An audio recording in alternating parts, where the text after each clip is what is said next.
insane that you say that because I think Ganesh from Covalent, who is also somebody that we should be bringing on this call, has the Right, exact grievance about Indian founders, no, that we operate from a right, place of scarcity and right, not right, from a right. place of abundance.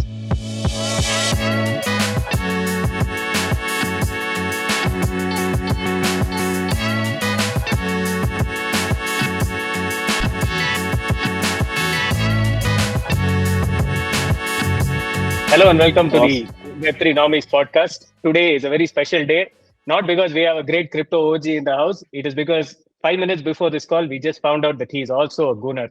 So, Doodhwala guys, your Manchester City and Chelsea can go eat it. Today, it is about us, Arsenal, and maybe some crypto. Uh, Hi, Prashanth. How's it going? Good man. Yeah, always good to be on a podcast with fellow Gunas. Yes. And pretty excited and also nervous about the season. Sorry, did you mean crypto or football? I'm like still on a both, football both, vibe. both. Things are good. Things are good. Not looking forward to the summer. But everything else is good. You're the only person in crypto who doesn't look forward to summer done. But just saying. Anyway, our Right. guest today is Ramani Ramachandran, co-founder of Router DFYN. We'll get into all of that right now, but the most important question of the day is, Ram, how did your journey as an Arsenal fan begin? I am very interested to know this right now. No, absolutely. Thanks, and always happy to talk to you guys. And just it's just funny that we just realized we're all Arsenal fans, which is what it is. It's a strange affliction, right? And you have to go through a lot of catharsis in once in a while. So, yeah, thanks, guys. Always good to chat with you guys. I got to crypto. I've been a crafter throughout my career, man. So it's been a lot of luck, right place, right time. Curious about a lot of things. So I actually there are two interesting anecdotes with crypto. 2014, I was in Myanmar and I was trying to build a power plant, and this was pre democracy, the military regime, and I was in Singapore. I was running a boutique investment bank advisory operation, and we were trying to build a power plant, and a Chinese investor approached me and said, "Listen, you want $1 billion in funding. It's a 600 megawatt power plant, and you'll need 200 million in equity, 800 in debt. You know what? Let me do this. Let me give you 100 million of that. Give me X amount of the power plant, but I'm going to give that to you in Bitcoin." Right? And that's when I said, "What the hell is Bitcoin?" Right? And then I sort of remembered that one of my friends when I was in London, very eccentric guy, who was computer all the time, as my neighbor, kid from IIM Calcutta. And he told me, "Listen, get your laptop, come to my house. I'm going to set up something called Bitcoin, and if you keep mining, I make 40, 50 Bitcoins a day. They're mostly worthless, most likely, but never know, there might be a lot of money, right?" And then when the Chinese guy told me, I started to reach out to him and figure out what he was doing. And then he said, "You know what? Yeah, those Bitcoins, I sold them for around $2, $3 million. I'm retired. I've bought a small cottage in the English countryside." And that's when, among the various opportunities, this is like, oh shit. So yeah, sometimes opportunity pounds on your face and you don't take it. Right? So that's one of those moments. Opportunity knocks gently. This one really was asking me to come. So that's my introduction to Bitcoin. But how I sort of got to this full time was from that point in 2015, 16. Again, I was doing a lot of deals in the pre-IPO secondary space. So meaning a lot of family offices in India, Singapore, Southeast Asia, where needed access to pre-IPO deals. Those back then the hot companies, Uber and Airbnb and Alibaba and SpaceX, and there's a bunch of these firms, and there's a lot of early investors and employees that wanted an exit too, because the IPO market was sort of jammed up back then. So there was a nice business of a lot of intermediaries like us, sort of sourcing deals from folks in the cap table, etc., from mostly from the Valley and other companies, even Flipkarts, etc. Investors, the VCs, etc., that want to exit and connect them to these folks that wanted to buy. And that was an interesting business, but a more traditional, Prashanth, as a family, right? Traditional innocent banking business. You throw on a suit and you pound the payment in Singapore or wherever, and You meet a rich guy in the hotel's lobby and tell him, you know what, this is where you need to buy a 5 million block of Uber, and there's a valuation. And you take 10 meetings, one goes through, and it's a way to make a living, but it's not an exciting way to make a living, right? So there's a bee in my bonnet that went off. Why don't I tokenize the damn thing and democratize it and let people buy $10 worth of Uber tokens, right? And then democratizing access, equalizing access, and all that, right? So I found a guy in Bangalore, a very sharp developer, and we sort of raised a small amount of capital from some Singaporean investors and Indian angels, and we built a platform on the Bitcoin blockchain where you could tokenize these things and people could come in and buy $10 worth of Uber and Airbnb and Alibaba. Right? So we ran a pilot. Within 1 week, within a very closed, just by word of mouth, we had like 500 signups. Right? At that point, the guy who was my dealer, as in the guy who's giving me all these blocks out of the valley, a lawyer with Cooley, he basically said, listen, if you do this, you're going to get arrested and you'll never enter the US. Because there's an agency called the SEC, apparently, which wants you to have a bunch of three-letter acronyms, right? FINRA, Series 7, Series 63, a whole pretty alphabet soup of licenses and regulations. The moment you start soliciting interest in the technical word is soliciting interest in US securities. Right? You basically are selling a deal to a guy, but it's called soliciting interest in US securities. And so immediately the challenge became regulation, right? And that was actually the after this is 2015, 16, but then later on, Harbor and a lot of big guys raised a ton of money, even folks like David Sachs, etc., tried to sort of skim this problem. And even now, I think the whole tokenization of real world assets are still a work in progress. I know Galaxy is doing something. I know.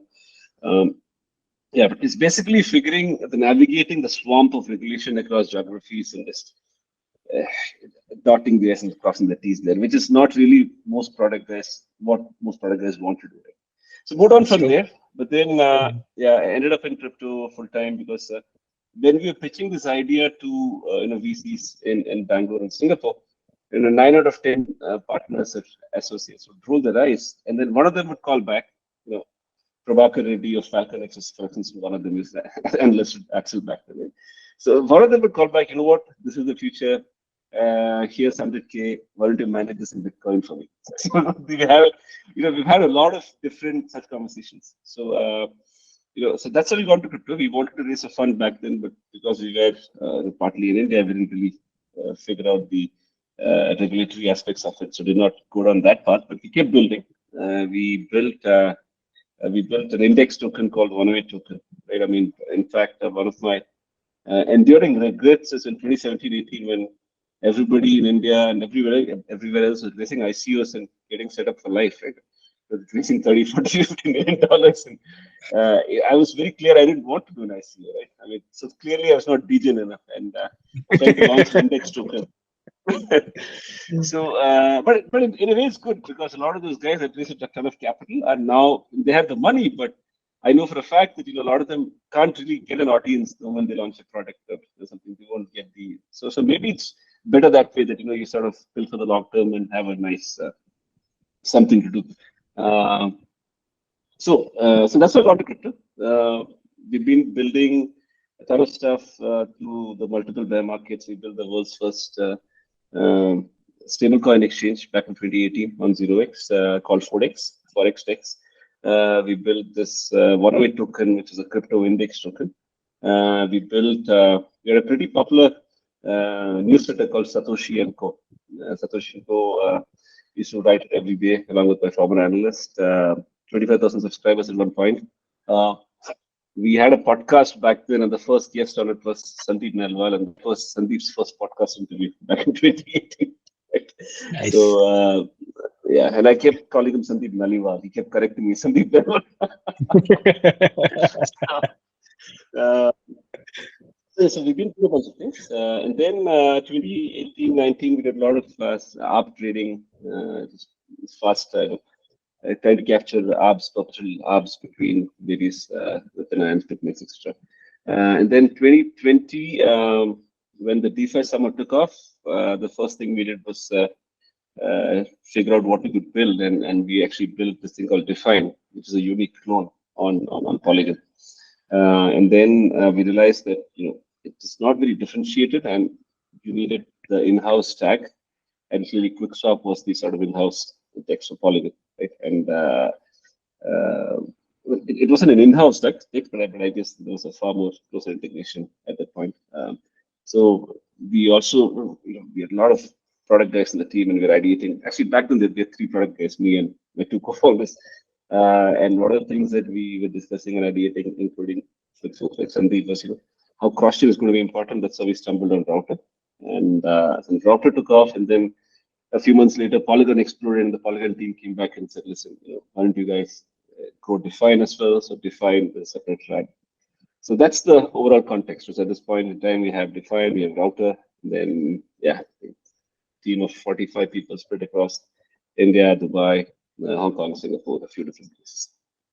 That's so cool, Ramani. I had no idea about all the various steps that led you to this. But from your background, you have a very trad background, and then 2017, 16 onwards, you were just all into crypto.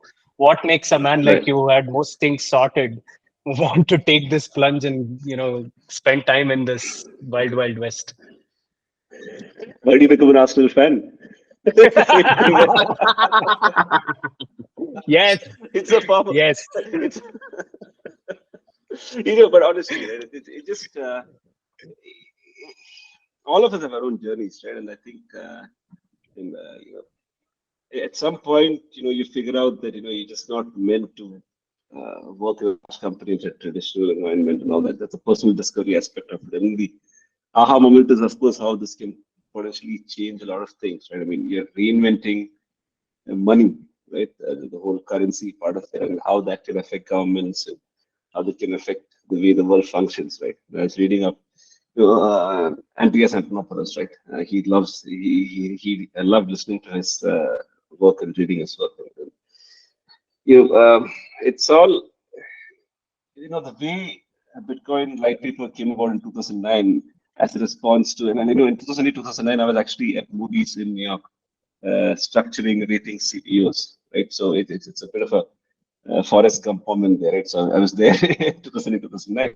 In 2000, when the dot-com stuff was going down, I was in New York in a startup, right? So literally, seen a couple of large cycles, and it is amazing to see this money printer coming out, and they had TARP and asset reconstruction program and CARP and what was central asset, and the money, the government just exploding and just flooding the market with a ton of liquidity just to keep the economy from sinking, and therefore the next revolution starting on the streets. So clearly, something in the Bitcoin white paper, when I went back, when I discovered it and actually read it sometime in 16, 17, just really appealed to me. And as you sort of start working, and the whole rebel feel to it, you sort of you sort of away from the usual traditional Web2 crowd or the traditional finance crowd, and there's a reason for that. Right? There's a lot of the controls and the structures and that don't apply here anymore. I mean, in terms of how you work and how you engage, even the way companies are structured are very different. It's a flat organization. It's a true primacy of knowledge and ideas. It's not a hierarchical, right? I mean, at this point, the thing I'm happiest about is that I'm the dumbest person in my company. What you want is some really sharp guys teaching you shit every day. It's like, what the hell is happening? Right? So I think those are things. It doesn't get easier with age, I'll tell you. I can imagine, Ram. Before we get into the router stuff, I just had one more question, and this point really stood out to me. That in 2017, you consciously chose not to do an ICO, right? And as a founder, and other founders who are listening to this, how do you deal with that sort of greed? Right, like, because the opportunity is right there. You're a smart guy. You can definitely put these things together and raise a bunch of money and be done for life. You can definitely, put a one-page deck. I'm yeah. Sure. Prashanth, we will have words after this. But anyway, coming back to this, I think in Web3, given you're almost incentivized to think short term, and the most short term and high return things to do in 2017 was to do an ICO. How did you deal with greed at that time, and what kept you steadfast with respect to, hey, got to build something of value, got to build something long term, and watch as a bunch of people made generational wealth, but also, as you rightly pointed out, kind of faded into irrelevance as the industry moved on. But I'm really interested to understand how your mindset worked at that point and how you dealt with greed. Okay, no, no, absolutely. So I think there are, in retrospect, I'll say that there are two parts to it. Uh, Back then I was just discovering this, and I just couldn't comprehend how some of those raised a ton of money, right? And I'm sure if the market had persisted for another 5 6 months, just by peer pressure, I would have sort of gone down the route, right? To be honest, right? But I was just, I think fundamentally there is founders of two DNAs. One is a product DNA, one is a fundraising DNA, right? And then Yeah. I'm much more the guy who just get around a whiteboard, ideate ideas, and and then I sort of keep going and pitching a story that I'm not convinced with. So until it's nicely cooked and it's an aha thing, I'm not confident pitching to an investor. It's a strength and a weakness depending on the context, right? I think that was one big thing. But I think even now, like especially for folks that are us, all of us in this call, a bunch of our folks in the circle, all of us can put together a deck and raise, at least $5-10 million, irrespective of the market condition. Right? But why don't we do that? Because the fundraising is not the beyond and the end of. It's just the beginning of the journey. That's like giving birth to a child. And then you have a lot of responsibility, right? I mean, if you want to go back and like this is one of the challenges we have is we have DFYN, we have Router. These are two different tokens, two different ecosystems, right? And it's sort of one is a platform play, the other is a DEX play, right? And they're both very exciting, very interesting. But internally, and we have two different technology teams, but there's a lot of shared services outside the technology layer, right? So there's a lot of it's like having a baby, literally, right? And so you need to be faithful to it. You can't just birth a baby and then run away. That's so you need to take responsibility. You have responsibility towards the investors, towards the public, long-term legacy that you want to. I mean, I'm not saying you create a path-breaking legacy, but at least don't create a negative legacy, right? I think so. I think those are a lot of things that I guess that sort of, in fact, like right now, in fact, we are thinking of the next fundraise, and one of the things that is sort of handicapping us is we have a token, right? And because we have a token, and none of the other infrastructure guys have a token, so a lot of investors have said, "Listen, why don't you guys launch a new token, a narrative, and then we'd love to come in." So I mean, will we do it? We might do it. We consider it depending on the narrative and the structure of the product. But I mean, it's not something that I fundamentally tuned towards. Right? I think it just there's a lot of downside to it. You want to do the long-term thing. Right? That's amazing.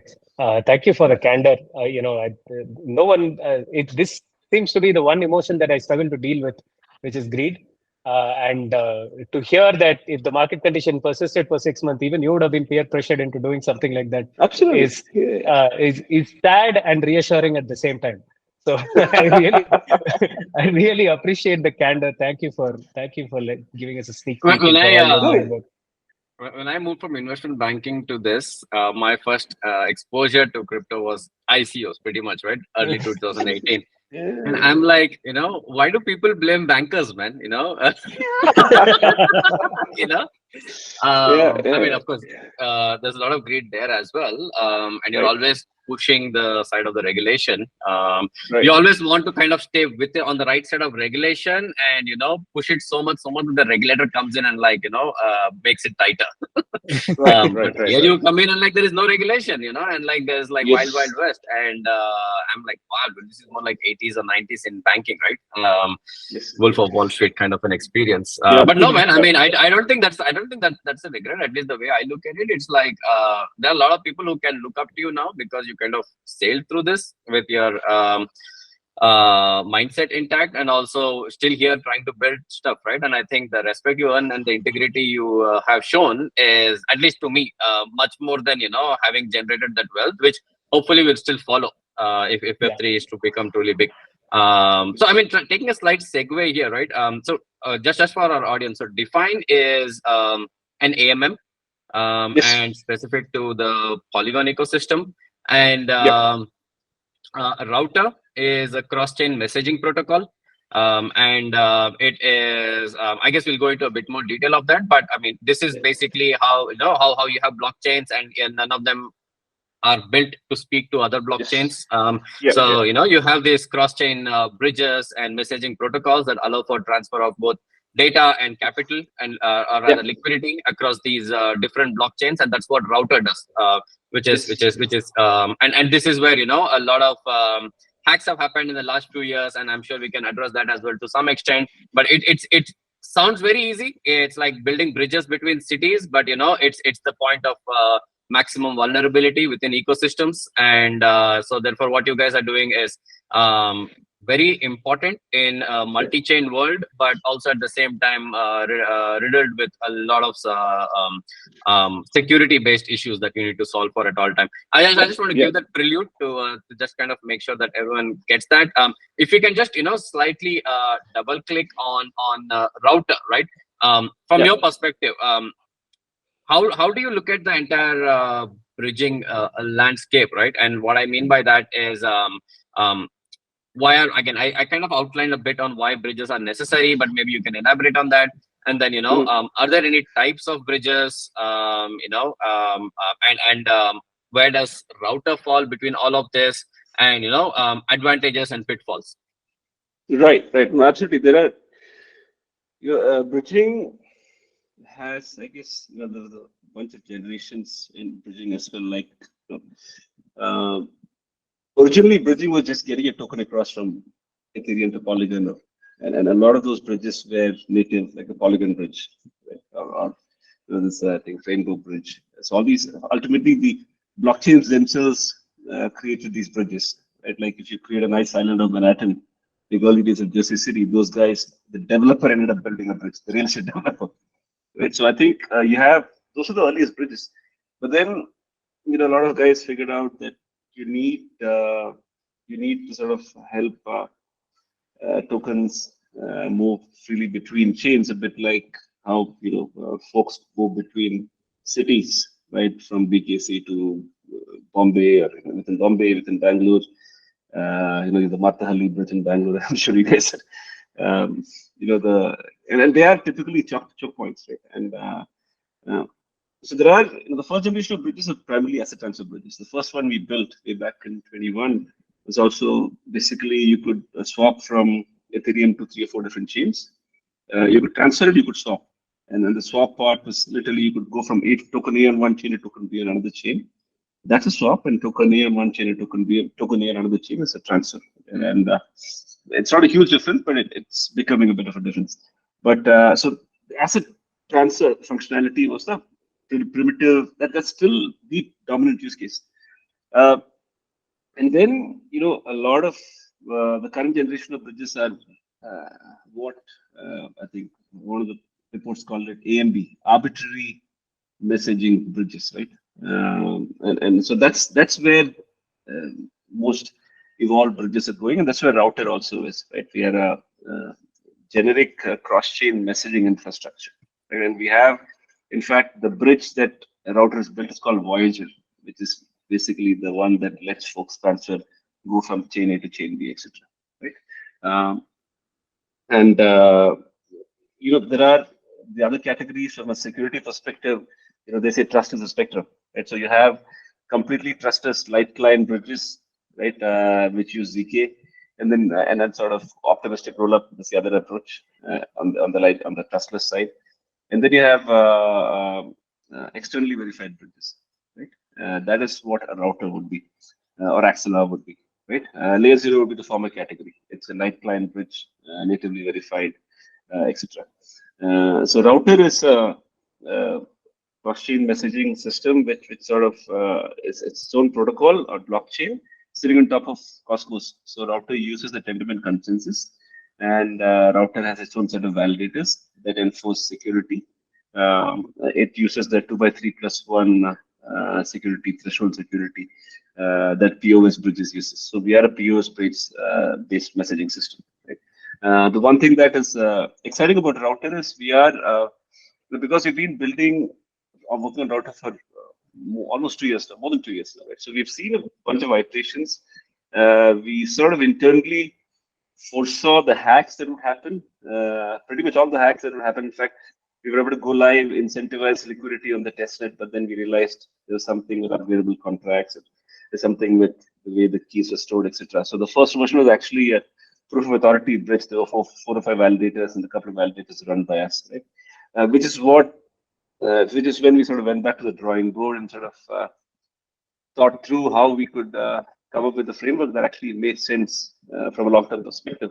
And that's why the whole POS Cosmos-based router framework, router V2 framework came into place. And in fact, the testnet is going live in a couple of weeks. And one of the things, there's a bunch of interesting things that is going on at the router, but one really good thing that I like is the fact that, the customizability, right? A lot of bridges, a lot of frameworks assume that, blockchain, the bridging needs that folks have are one size fits all, right? And with the router, we have two different frameworks. One is known as an omni-chain framework, and the other is a cross-chain framework. And the omni-chain framework is interesting if you want to build middleware contracts, if you want to take advantage of the middleware functionality that router has, right? So let's say you want to sort of code in something that takes advantage of statefulness across chains. Say, let's say you're in Polygon and you want to see that, okay, let's say if route token hits $100, send it to Ethereum. But if it stays at 50, send it to Phantom, right? So currently the middleware can listen to and interact with multiple contracts and multiple chains. So literally giving you statefulness. And that's super important. You have use cases like batched NFT minting, cross-chain yield optimizers, cross-chain limit orders, so many different, even from a limited DeFi scope that come up when you think of cross-chain atomicity, pseudo-atomicity, or statefulness. Right? And then you have a separate set of use cases where you just want a cross-chain swap, or you just want a cross-chain NFT transfer. And those are, for that, we have what is called the cross-talk framework, right, which lets you sort of just send without interacting with that middleware component, just lets you send the tokens across from chain A to chain B. And if you're a developer, depending on what your needs are, you can interact with either the omni-chain framework and build sort of your own contracts on top of the middleware and make it super powerful, or you can just plug into the crosstalk framework and just take care of the basic out-of-the-box functionality. And then you have the widgets where you can literally plug these into your apps and just forget about it. You have customizable security, right? So it's like right now, obviously you have POS consensus, but what's also more interesting is that you're sending it to Optimism, and you want if more than $50,000 are going to be sent, you want to put a condition that or maybe greater than 10K. I want to sort of have a ZK-based module that sort of is another level of security over and top of my POS. So you can do that. So there's modularity, customizability, and we have, from a developer perspective, you can develop using Rust, or Solidity, or Viper, or whatever. Right? So you can use the Cosmos world, the Ethereum world, the Solana world, or whatever language you want to develop. Right? So I think that's the other part of it. Right? So there's highly customizable, highly modular, and making sure that irrespective of what your development needs are, right, they are sort of taken care of. Got it. So so now, like, I mean, since you have your own, yeah, I mean, when did the move happen? By the testnet is coming out, you said, on Cosmos soon, right? So what prompted, like, are there like any specific reasons that prompted you guys to go into the Cosmos world? We see a lot of activity going there.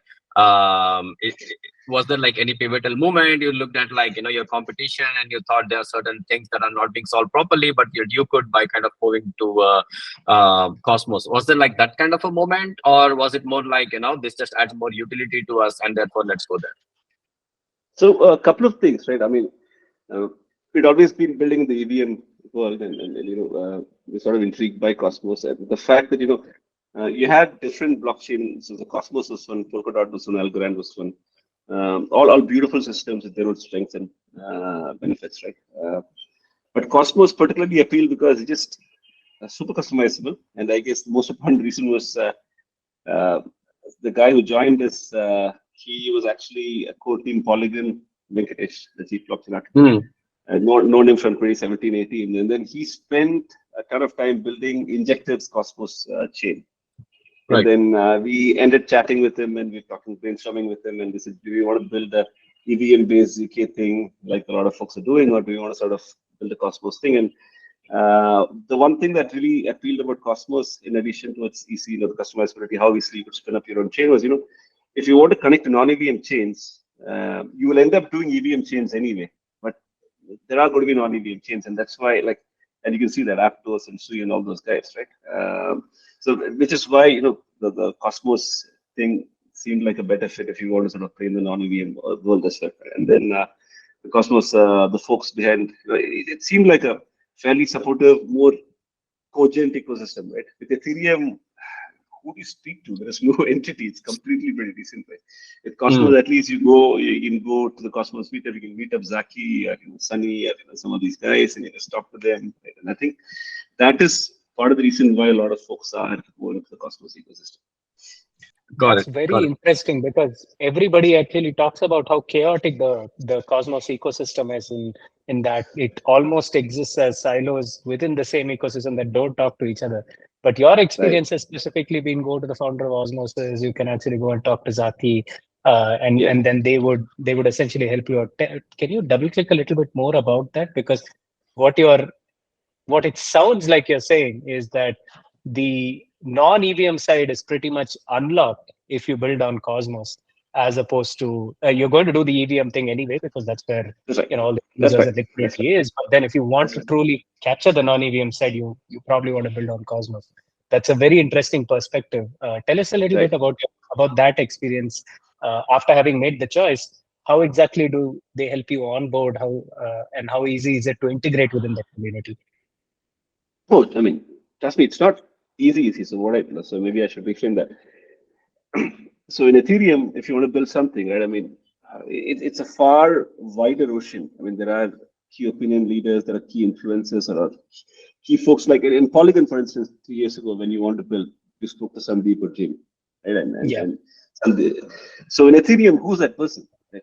You don't know. Typically, what happens is, you jump or wormhole, or somebody has their own effort, and then you have Panterat have their own effort, and they find some smart guys somewhere, in mostly in the Valley or US or wherever, right? So as a project out of, coming out of India and Dubai, right? If you want to go to talk to people, who do you speak to? And it seemed like, and I had a couple of calls with Sunny and a couple of calls with Zaki, and some of our advisors are connecting us and facilitating those conversations. It seems like at least there are folks that you can talk to, and it's very powerful, but it's still sort of grokkable, sort of malleable, sort of manageable. Right? So that's what I meant. Ethereum is just impossible to sort of navigate, right? And also, the other point, right? You are going to be in EVM Ethereum anyway, right? But with Ethereum, you end up sort of over-indexing for the 6 or 7 EVM chains, and that's about it. And you'll take a ton of time getting out to Solana or Cosmos or Polkadot. Whereas you start with Cosmos first, you start with Ethereum, but then you also have one eye from the get-go on other chains. And I think that's a key advantage to building on Cosmos.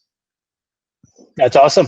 Love that perspective, Ramani. Anyway, back to Prashanth on more router. See, I mean, two things, like when we look at any sort of bridge type of protocol, right? So two things I want to double click on. One is security and the other is liquidity, right?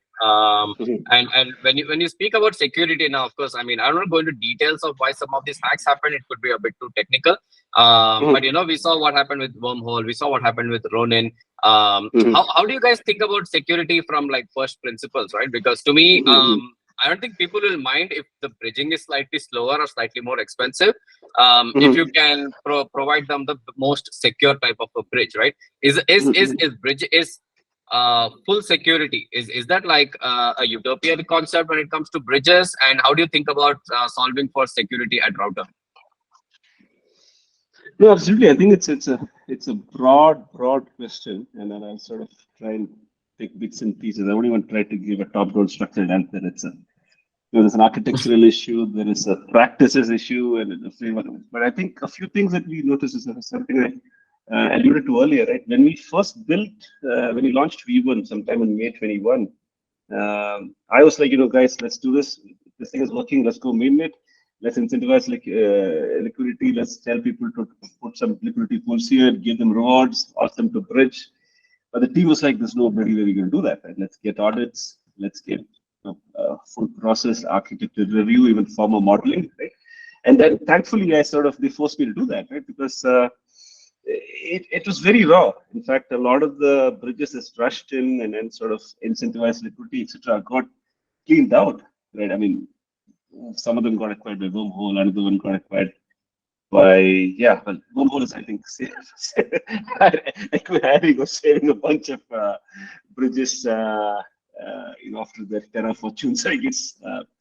But I think, there's a lot of, from internally, we're very, very focused on audits, right? We've probably spent almost $1.5 million in audits.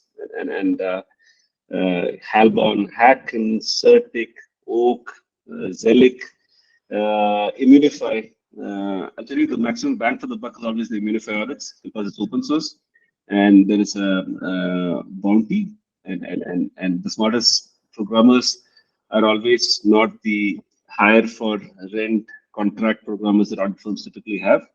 And during the bull market, it's the worst thing, right? I mean, they're like IT companies in the bull market. They have a ton of projects, right? And in fact, Halbon actually dropped us, right? They just got too busy. They got a big contract.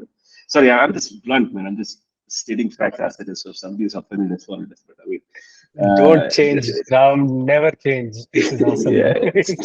But literally, they had a contract with us, and they got picked up by a large blockchain, and they basically said, sorry guys, we're too busy. If it really, you're not important enough for us to come in.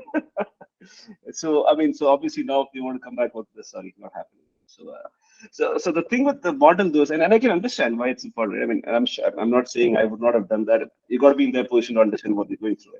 But basically, the audit model is kind of fundamentally broken in many ways. Right? You have these firms that are highly incentivized to reel in revenue, and they give you, like tail of best charges between $40,000 to $80,000 per developer week, right? So the incentivization is not result based but efforts based, and the audit business is a cardinal flaw, right? I mean, you want incentivations for security, right? Or you want some sort of, even in the service provider model, you have incentivizations, uptime, etc. Right? You want to hit 5 nines of service, or you have penalties, etc. Right? Like slashing happens in proof of stake. So slowly, I think the audit model will go there. You have initial efforts like Sherlock, etc. Right? But nevertheless, coming back to we're talking about Immunify has been a great experience, and so we sort of did those audits. We found a ton of issues. We sort of went back and fixed, and at that point, we figured that this whole proof of authority bridge framework that we were running was not truly decentralized, right? So that's why we went back and sort of created this whole blockchain, POS blockchain on Cosmos. So net security is super important. The other part, sort of related, is also the liquidity aspect, right? Liquidity, it's a, most people don't realize that, for 99.5% of bridging needs, you don't need more than 2 to 3 million of liquidity, right? It's such a false, BSD metric, right? Big swinging dick metric. It just doesn't make sense. Why do you want to, like, if you want to sort of measure the throughput of Brooklyn Bridge or Marthahalli Bridge, right, closer to home, would you measure it by the number of cars going or trucks going up and down, or would you measure it by the number of trucks clocked up on each side, right? I mean, it just blows my mind. And 99.5% of transactions don't need more than 1-2 million volume. It's only those large institutional transfers that need 50-60 million volume. And nevertheless, we've gotten into this paradigm where all these bridges, the first thing we talk to a project, they ask us, how much TVL do we have? And we try to tell them, listen, we have 500,000 in TVL, we've done close to 1 billion in transactions. And they're like, first they don't believe us, then we show them the records and we show them the transactions, and they say, something must be off, right? There's nothing off, and that's all you need. You just need clever rebalancing, and you just need. So I think that's a big thing when you have a focus on TVL on bridges, right? That's a big honeypot, right? And that is going to attract the best hackers from out there to come and attack you, right? So it's a big issue, right? So from a security perspective, I think I really like what Hyperlane is doing, right? It's one of the competitors, but they don't have a focus on liquidity. But everybody else, like Layer 0 has Stargate, Axelar has Satellite, and there's a huge focus on liquidity, right? And yep. Okay, so for a lot of applications, liquidity is important, but I think for a lot of existing use cases, the basic message passing functionality, you don't need a ton of liquidity. And there's a dirty secret nobody talks about in bridge. And do you think that's because TVL is seen as like, the be all end all of anything in DeFi and bridging, and it's kind of become, people don't question it too deeply in terms of the efficiency of the TVL as opposed to the TVL itself? Exactly, you nailed it. That's pretty much right. I mean, TVL has become a sort of vanity metric,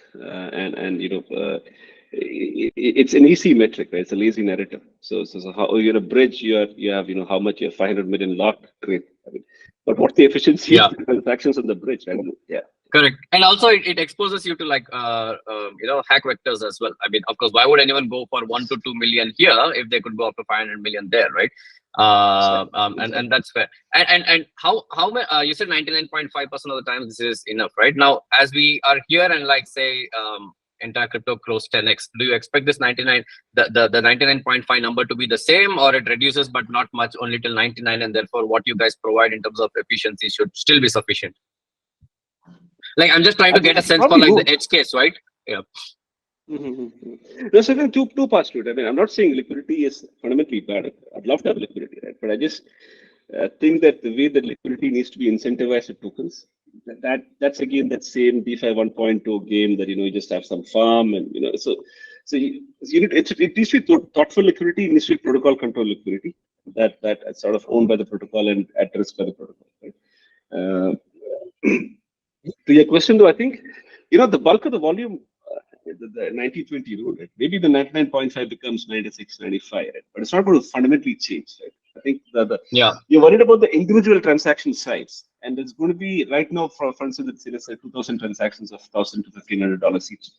That will become maybe 20,000, and the 1 or 2 million transactions, they'll go from maybe 100 to maybe 150, right? So there's not a 10x change in those. So I think and a lot of those, I think there's going to be new models emerging, right? I mean, you have, RFQ-based models that what is stopping. One of the things we're working on is, this Alpha League. You're a market maker, you span 2 chains, right? I go tell the market maker, here's $1 million in Ethereum. Quote me for the same on Polygon, right? I mean, that's a cross-chain RFQ model. I mean, it's a simple thing, and a lot of market makers would sort of figure out how to do that, especially for the large stable coins, etc., with deep liquidity tools. Right? So I think there's a lot of ways to sort of solve the large ticket problem. It all sounds like what you're advocating for most use cases and bridges is a minimum value locked as opposed to a total value locked. Like, what do you need to make sure that this happens, as opposed to, hey, here is a bucket load of cash sitting on my throat? It really does nothing beyond signaling, which actually makes you think about why you probably want to signal that, it apart from maybe speculative value of people wanting to buy the token of public market because there is a large TVL locked. From what you're saying, I'm trying to think that it really serves no other purpose when it comes to TVL on bridges. Yeah, so there is 100% right. I mean, it's going to be difficult to change people's mind shifts, right? I mean, if you want a Hummer, you want a Hummer. You want a bridge with the largest TVL, you want a TVL. How do you solve for that? Right? I mean, everybody wants to be Man City, man. They want to buy Pep. They want to buy. Like, I mean, if there's a game called Age of Empires that you used to play, right? And then there's always invariably this one. Okay, pardon my French, but one bugger who would sort of put some cheat code and bring in a car or something and blow up everybody, right? Then medieval armies are fighting with each other. So there's always one guy in the room, and you get the large funds into the room, and they'll try to spin at an angle. In fact, sorry. Coming back to the earlier point, so there are cases where liquidity is required, right?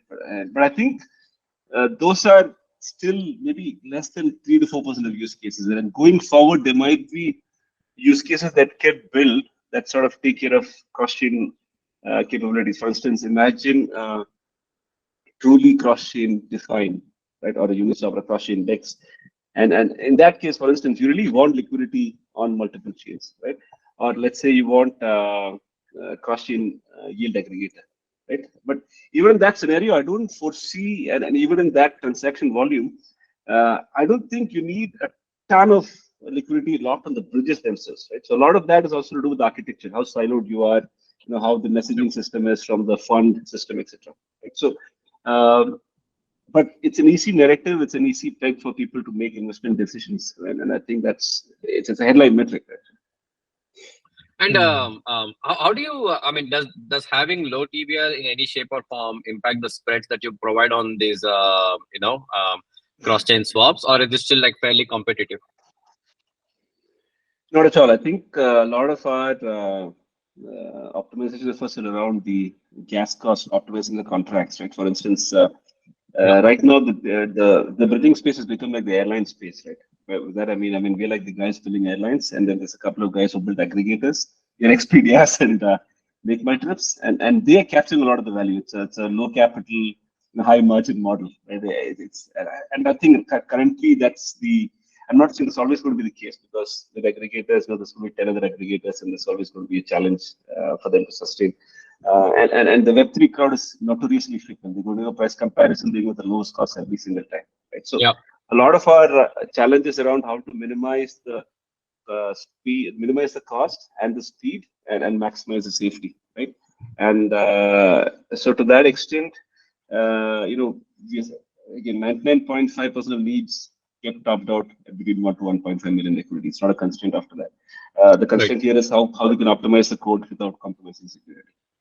Yeah, I mean, in a way, by solving for capital efficiency, you're also, solving in a way for security as well, right? Because now you don't attract as many hackers. Now, given that that's a neat way of solving this, right? Now, how do you look at the future for Router and DFYN, especially in terms of competing with some of these players out there like your Wormhole, Layer Zero, Axela, as you mentioned, who have both big backers and also have like big capital pools, right? Now we don't need them, but then they probably can use that to kind of generate more visibility, right? So how do you guys think about like competing with this in the long term? Yeah, no, absolutely. I think we are very much in the early days of the bridging space, right? I mean, if you look at if you go back, it's just the coin market cap from 2614, come by that at 2017, come by that 2020, right? I mean, you'll have Bitcoin and Ethereum, but the other 8 are in a constant state of flux. Right? 2017, Torchain was maybe 600 or 700, right? Right now, the Router is 500, 600. So the thing is, you got to understand it's a long-term game. Things change overnight. Last year's Twitter heroes and messiahs are right now behind jail or incognito or whatever, right? I mean, so crypto is a great leveler, humbler, teaches you humility, just heads down, work. It's the most honest business to be, if you ask me, right? You can't fool people for the long term. Yeah. So no, having said that, I think you're absolutely right. The infrastructure space is super exciting. Early days. We are in the process of raising capital. We're figuring out how to sort of solve for some of the core liquidity we need, right? In the sense that even if it's not 500 billion, the 4-5 million that I mentioned. So we're thinking of solving for that. We have so with the testnet, we'll be announcing a bunch of different initiatives. This will be an Router ecosystem fund that is going to see participation from all the investors that are on the capital, plus a few new names, plus partner projects. There's also going to be a fundraise that will be announced sometime June or July to align with the mainnet. So yes, capital is a lifeblood of any endeavor. So we will raise more capital, in the process of raising more capital. But having said that, we don't really. One of the advantages we have is that we are fundamentally an Indian Asian company, right? So a 5 million in the bank is like a 50 million for a company in San Francisco, and we're not completely focused on the echo chamber at the US market, right? I mean, there are great businesses that you can build without completely focusing on the US market. So one of the things I noticed was when you go to the US, there are only 2 names that everybody flips. Obviously, the 2 names that you mentioned. But if you go to the ground in India, right? I mean, we have a big network. We are in every single college out there. It's Pilani, all the big names out there. And I think that's going to be a strategy. Focus on core strengths and sort of what Polygon did, right? I mean, Polygon was heavily funded. It's sort of, in India. And then so they converted the weakness to the strength, went after the Indian market, and then the greater Indian market. I mean, Dubai, Singapore, Southeast Asia, etc. That it's maybe easy to access, either because of visa issues or flight distance issues or whatever. Right? I think that's going to be a strategy. Man. The scrappy Asian startup, Web3 startup. That's what we tell ourselves. Will it still work in this, given that the Polygon playbook has essentially played out, and even Polygon, for that matter, is now looking at a more spread out view of capturing mind share in other parts of the world? Is India, from a developer standpoint and a market share standpoint, still relevant in today's day? Absolutely. Yeah. No, I think so, right? I think so because the reality is, right? I mean, you need to, the founders need to understand India. I mean, whether it's Avalanche or this Aptos or whatever, the most what they'll do is they'll find a guy who's built another BD play for them in another project. They'll get him, pay him $1 million, put him in Bangalore or Dubai and ask him to build India. That's very different from the founder and the team and the devil full crew completely focused on, exploring, reaching out to colleges, talking the slang. So that's a foundational because for somebody that is not core to India, India is a side business. For us, India is the main business. The world is a side business, right? So I think that focus is very different. And in fact, our developers, I would say we have 40 of the sharpest developers, right? With 30, 35 of the sharpest developers in the blockchain space. And these guys go to their colleges, they talk to their juniors, and so that is a very, very important thing. And then I guess that's the same advantage that a Web3 project out of MIT or Stanford has with respect to continuously having a pipeline of talent from those universities, right? Our advantage is the pipeline of talent we have from the schools that we have employees, team members from. Got it. And I guess it's sort of similar to, sorry, I'm sure, Raghu, you probably have a perspective on this, right? Builders, right? What are you seeing from an India developer activity? I mean, it's getting competitive, but what's your take? We have volumes, but accounting for signal to noise ratio, it kind of works out to be the same at any part of the world. And given that Builders Tribe is more of a startup facing activity, you are looking for the outperformers in the lot. And that is a small number no matter where you are. If usually Western ecosystems, what I've seen is that the volume is lower, quality is higher. Here, volume is higher, quality is. I mean, when I say quality is lower, I mean that the number of people building really thoughtful, original, ground up, innovative things is, is fewer. With funding. So it's the same. It's what I start to realize is that if you look for quality, it is pretty much the same number all around the world. True. Yeah, no, that's a good point. I mean, but again, then you go back to the whole spectrum of do you want to be a Terra type play with 3 or 4 core apps all built by the founder and his friends, or do you want to be a Polygon where you are Sandeep, which is who's a force of nature, just reeling in projects every day, and then some of them bubble up and become champions, right? So I think both methods work, I guess.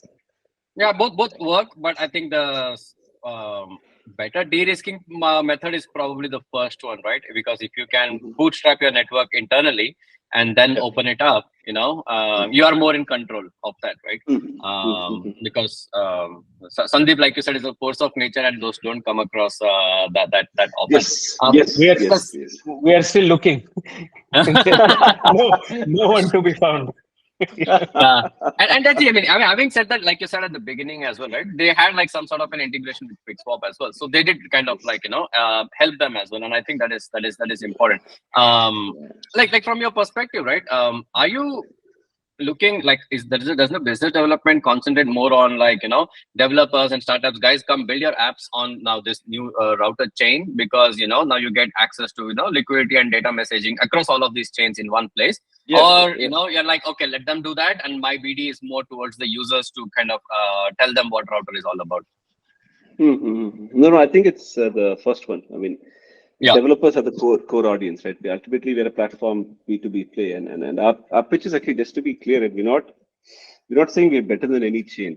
We're basically saying, come, let us help you take advantage of the trilemma problem. Let's solve the trilemma problem. That you can get the scalability of Solana, the decentralization of Ethereum, the richness of Polygon, right? So you can do that using router chain, and so in that sense, we're complementary to every chain, right? And typically, it's a self-selection thing. Unless you have a clear cross-chain need, they don't need something like router chain, right? I mean, there are apps that just need one chain. They build that's perfectly fine, right? I mean, we're not going to replace the L1 blockchains, and we cannot do it at least the current day. But I think what we are is connecting middleware that sort of makes the overall user experience and the developer experience seamless, right? And this is actually something I love talking about. In Web2, for instance, 20 years ago, when somebody sent you a file and you had a MacBook, and somebody sent you from a Palm Pilot, I don't remember what that was, right? It was all messed up, and you couldn't open it, right? And as a developer, you had to separately build, design, develop, and deploy for the Windows operating system, the Microsoft, the Mac OS, and the enterprise Sun, Solaris, and then you had multiple Linux flavors. Right? And then two things happened, right? AWS came in, and Google, the Docs came in, and both are cloud services. And what they ended up doing was made the user experience seamless. You know, Google Doc, a Google Doc was a Google Doc, irrespective of what platform you're on. And as a developer, you just solve for developing and deploying their AWS Docker. Right? You don't need to worry about whether backend is Solaris or whatever. The same way, right now, the blockchain space is completely fragmented. Right? You have Solana, Polygon, all these guys just pulling folks in, and they say, trying to sort of stick them in for the TVL, that metric, right? But as a user as well, you're sort of limited. You go to BSC for some degen farming, you go to Polygon or something else. You have your own things that you do, right? So why should that happen, right? I mean, you should have seamless developer experience. You should have seamless user experience, and that's why bridging is important. Right? That's why you'll see account abstraction is super exciting, cross-chain is super exciting, and how they all come together and sort of abstract of the complexity. So ultimately, the other analogy I sort of really like using is, if you want to book a ticket from, let's say, Bangalore to Dubai, what you would do is go to Make My Trip. Since we're in India, you would sort of say, I want to go from Bangalore to Dubai. I want to fly. This is the time. This is the seat. And then on the back end, it's going to whatever Guardian, Sentinel, whatever ticketing systems, airline systems, it's solving for gate fees, solving for interchange fee over whatever airport, Dubai, DXB, Gate 3, whatever fees is there. And it just gives you the final price, right? Whereas in Web2 right now, you want to go, you're literally solving for every single, okay, let me solve for Dubai fee, right? And we solve for Bangalore gate fee.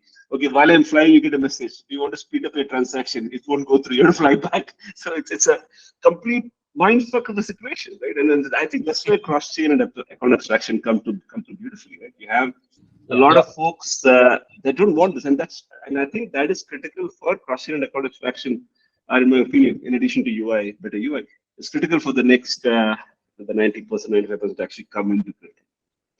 There's a cost for sovereignty, and that cost is UX. I see put. Yeah.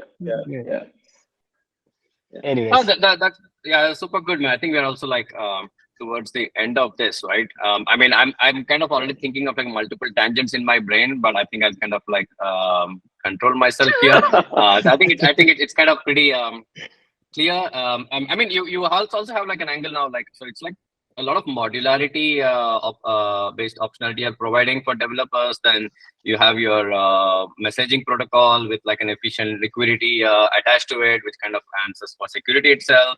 And so you are bringing in more utility for will this have, like you mentioned about a token, right? So will this chain have its own token, or will you be like using a router's token within it? It's the same router token. It will move to Cosmos. That's about it. Same router token. Okay. There might be minor tweaks there'll be minor tweaks in the bucketing to take care of the validation, etc. But nothing fundamentally. Yeah. And have you identified, like, you also need to bootstrap your new validator set now, right? Now that it's gonna yes. chain now. That must be a pain in its own sense as well. Yeah. No, it's a new it's a new learning. It's a lot of work, and it's a fascinating business, the whole validator business, right? It's there's a bunch of you're shooting for something a lot bigger than what it was a year ago in terms of how I can visualize this entire thing now. Okay. Yes. So that's super interesting, actually. One final thing, since you touched about India, and we have like this feature where we want to kind of also focus on India a bit, right? You have been in this space from 2014, 15, right? Much earlier than me, definitely. Is there like any are there any likes and dislikes you have about, like, say, founders from India, right? And that you want them to kind of work upon in terms of the grand scheme of things when Web3 is concerned? Raghu, maybe that was your question. I just told that. No, but this I want to listen to.